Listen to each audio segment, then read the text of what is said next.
Shalom saudaraku yang dikasihi Tuhan Yesus Kristus.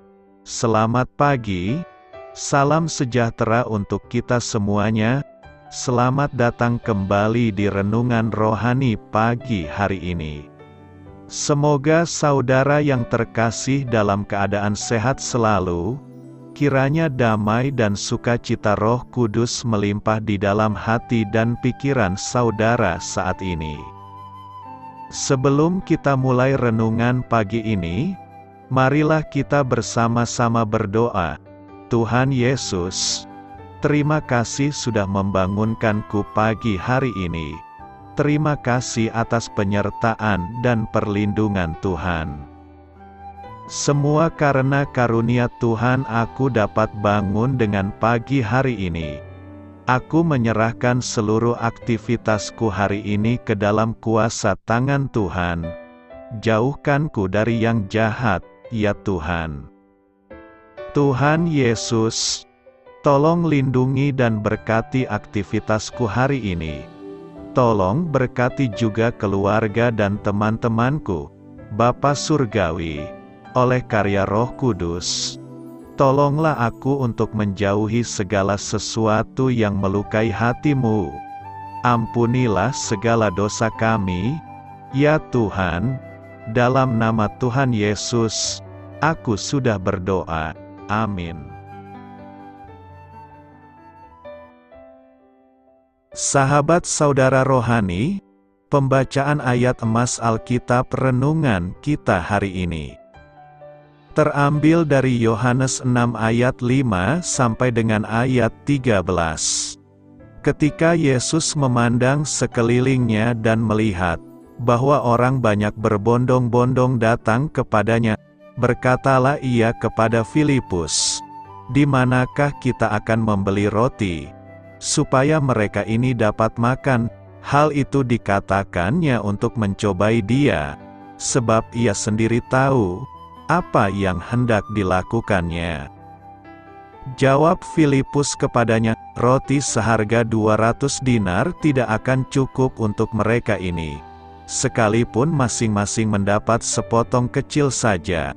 Seorang dari murid-muridnya, yaitu Andreas, saudara Simon Petrus, berkata kepadanya, "Di sini ada seorang anak yang mempunyai 5 roti jelai dan 2 ikan.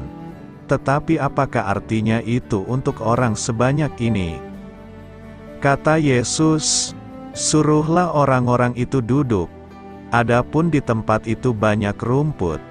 Maka duduklah orang-orang itu, kira-kira 5.000 laki-laki banyaknya.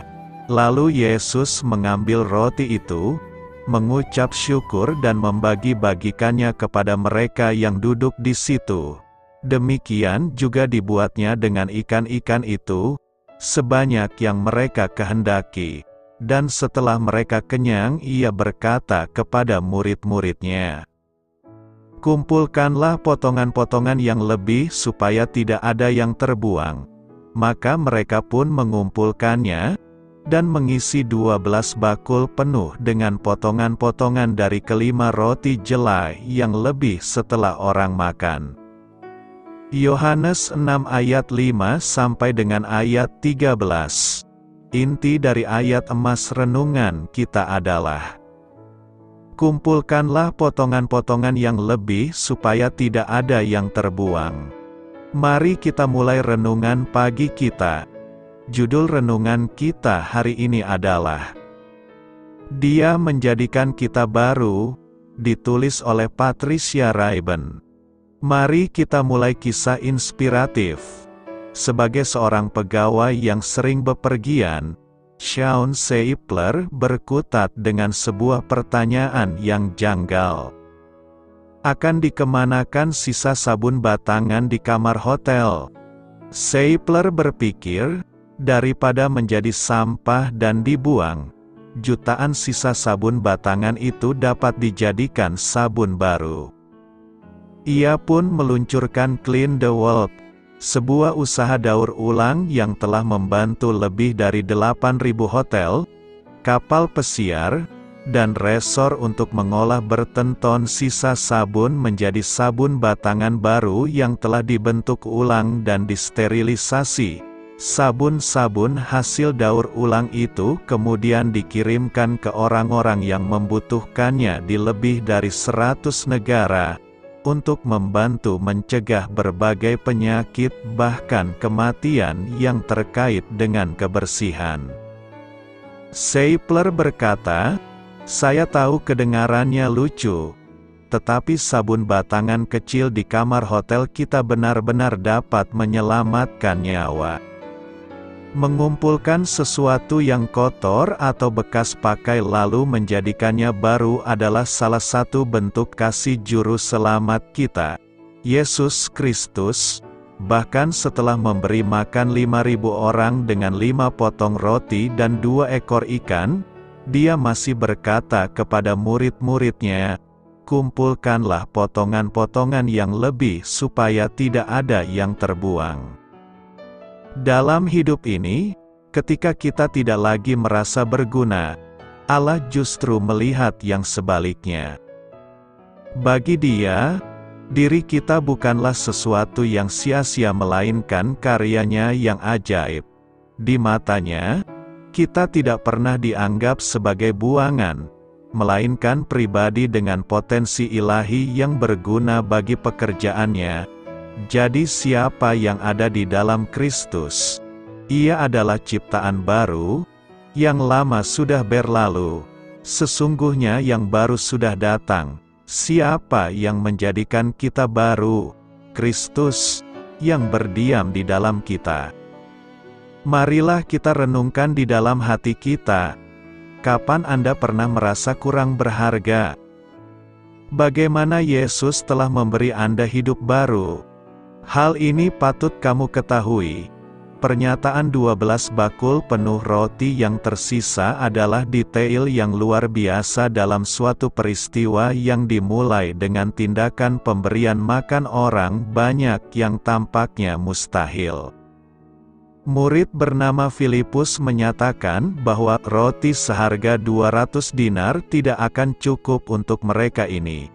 Sekalipun masing-masing mendapat sepotong kecil saja, sekalipun mereka mampu membeli sekian banyak roti, mereka tidak mungkin menemukan sedemikian banyak roti di desa-desa dan kota-kota setempat, yang tentu tidak mengira akan kedatangan sedemikian banyak pembeli. Mukjizat tersebut memiliki beberapa kemiripan dengan peristiwa dalam 2 Raja-Raja 4 ayat 42 sampai dengan ayat 44. Di sana, di suatu masa kelaparan, Allah menggandakan 20 roti jelai. Seperti Andreas, pelayan Elisa juga mempertanyakan bagaimana sejumlah kecil makanan dapat dihidangkan kepada sedemikian banyak orang. Namun, dalam kedua peristiwa mukjizat tersebut, tersedia cukup makanan bagi semua orang, bahkan sampai bersisa. Di suatu tempat, saya mau berbagi cerita buat saudara. Ada yang mengatakan bahwa makan sambil berdiri atau berjalan kian kemari dapat menyebabkan gangguan dalam pencernaan. Oleh karena itu tidak mengherankanlah apabila Yesus memerintahkan para murid-Nya untuk menyuruh orang banyak duduk. Memang demikianlah halnya, tubuh kita harus dalam keadaan duduk dan rileks agar makanan yang masuk dapat dicerna dengan baik. Hal yang sama berlaku untuk pencernaan secara rohaniah atau spiritual. Kita harus rileks dan tidak sibuk kesana kemari agar supaya Yesus dapat memberi makanan kepada roh kita. Kita dapat menderita sakit pencernaan spiritual apabila kita hanya berdoa sementara disibukkan dengan pekerjaan kita. Boleh saja kita mengatakan, "Karyaku adalah doaku." Tetapi doa dalam keheningan di tengah quality time kita harus tetap dilakukan. Mengapa? karena pengalaman banyak orang mengatakan bahwa betapa sulit jadinya untuk mendengar suara Allah dan beristirahat dalam kasih-Nya apabila setiap saat dari hari-hari kehidupan kita hanya dipenuhi dengan kesibukan.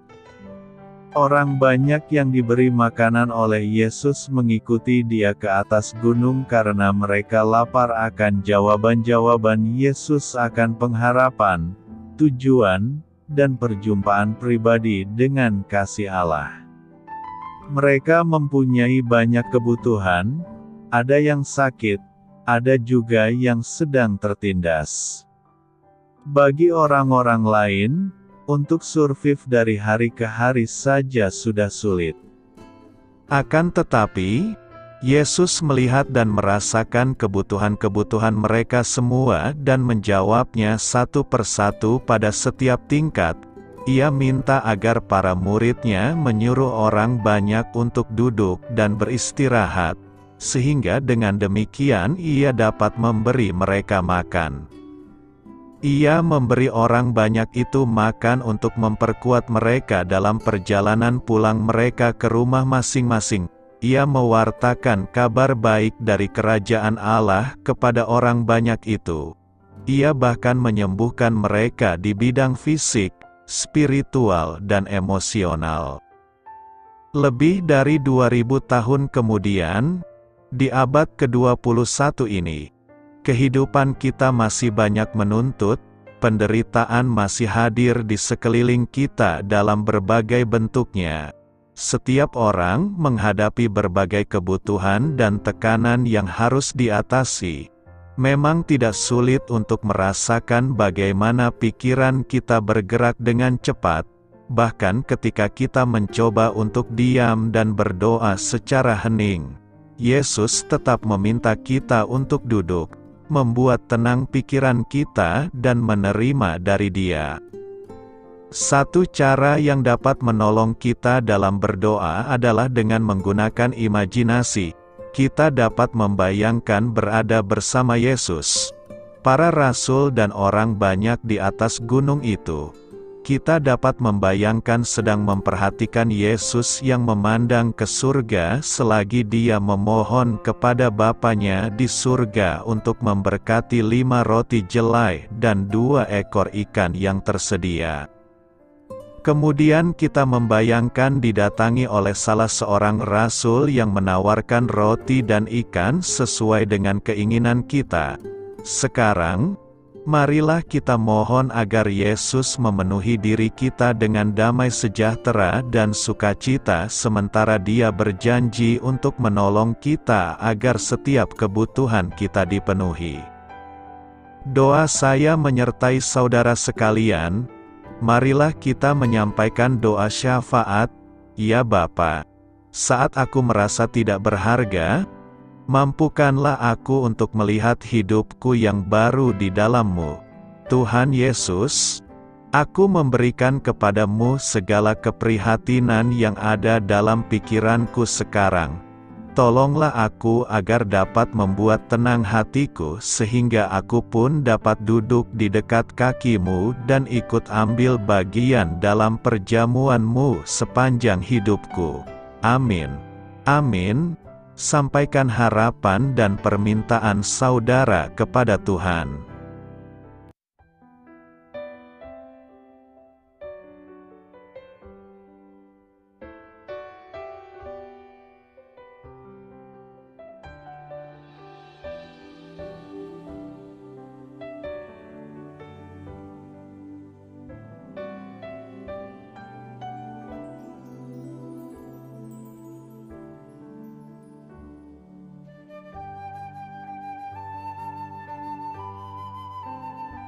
Marilah kita renungkan sahabat saudara rohani. Demikianlah renungan firman Tuhan pagi hari ini. Semoga menjadi berkat dalam hidup kita. Dan sebelum kita memulai segala aktivitas kita pagi hari ini, marilah kita berdoa. Selamat pagi Bapa, malam hari telah berganti pagi. Kehidupan baru telah Engkau berikan kembali bagi kami. Bapa Surgawi, Tolonglah aku menyadari kebutuhan orang lain, supaya aku dapat membagikan apa yang telah Engkau berikan kepadaku. Pada saat aku membutuhkan, berilah aku keyakinan bahwa Engkau akan mencukupkanku, melalui orang-orang yang mengasihi-Mu, bukan karena kami pantas atau layak, namun karena kasih karunia-Mu kami boleh ada, sebagaimana kami ada di pagi hari ini. Terima kasih Tuhan, atas kesempatan baru yang telah Tuhan berikan kepada kami, untuk bisa memperbaiki diri agar kami bisa lebih layak di hadapan-Mu. Hari ini kami serahkan semua perkara dan kesulitan yang akan kami lalui ke dalam tangan-Mu. Biarkanlah kami bisa memuliakan-Mu dalam segala aktivitas yang akan kami lakukan. Amin. Biarlah firman Tuhan menjadi pengingat untuk kita semua, bahwa tuntunan dari Roh Kudus akan selalu memberi jalan keluar bagi setiap permasalahan hidup kita, dan memberi kedamaian di hati kita. Sampai jumpa di renungan pagi saudara rohani berikutnya. Kiranya Tuhan selalu memberkati saudara semua hari ini. Amin. Shalom.